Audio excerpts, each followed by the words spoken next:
ও কি করছে? পড়াশোনা। সবাই মিলে রান্নাঘরে করছে হাঙ্গামা।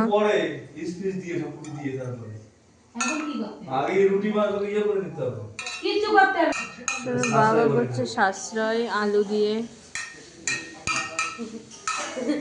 আলু সাশ্রয় করছে, আলু সাশ্রয়। ওনার মেয়ে জল ঢেলে আরো সাশ্রয় করে দিল। আমার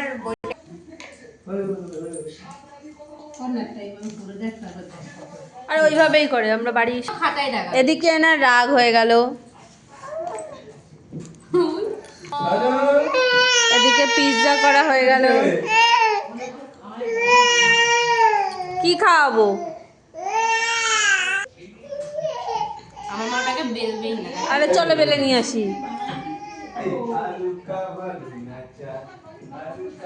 মানে উনি ফোনে যেমন দেখেছে সেটাই করার চেষ্টা করছে।